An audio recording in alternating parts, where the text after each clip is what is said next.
قیامت کا ایک دن 50,000 سال کے برابر ہوگا۔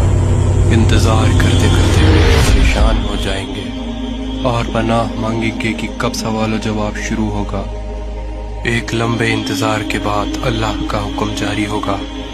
اللہ اپنے فرشتوں پر حکم ظاہر کرنا شروع کر دے گا۔ 70,000 فرشتے جہنم کو لے کر آ رہے ہوں گے۔ یہ منظر اتنا بھیانک ہوگا کہ سب کی سب چیخیں نکل جائیں گی۔ تمام آدمزاد کے ہاتھ میں ایک کتاب دی جائے گی جس میں ان کی نیکی اور برائی لکھی ہوگی۔ اس کے بعد سوال و جواب کا سلسلہ شروع ہو جائے گا۔ انسان اگر جھوٹ بولنے کی کوشش کرے تو اس کی زبان بند کر دی جائے گی۔ انسان کے ہاتھ، پیر، آنکھ سب گواہی دیں گے۔ ہر وہ چیز جو انہوں نے پوری زندگی کی ہے سب سے پردہ ہٹ جائے گا۔ وہ دن یوں بھیانک ہوگا کہ کوئی بھی بچ نہیں پائے گا۔ انسان من ہی من یہ دعا کرے گا کہ وہ پھر سے دنیا میں چلا جائے تاکہ اس کی نیکی بڑھ جائے اور گناہ گھٹ جائے۔ جب انسان اپنے والدین یا اپنے بھائی بہن سے نیکی مانگنا چاہے تو وہ اس سے انجان ہو جائیں گے۔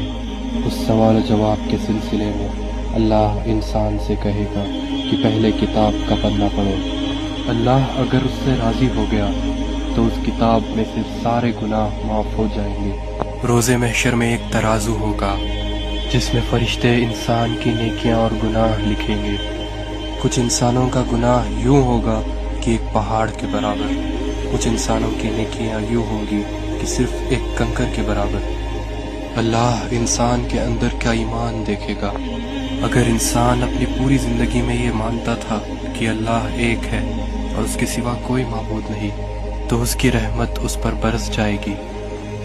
ان سب کے بعد انسان کو کل صراط کا راستہ پار کرنا ہوگا۔ یہ راستہ تلوار سے بھی تیز اور بال سے بھی باریک ہوگا۔ جس کے اخلاق اچھے ہوں اور ایمان تیز ہو ان کے لیے یہ راستہ آسان ہوگا، اور جس کا ایمان کمزور تھا وہ سیدھا جہنم میں جائے گا۔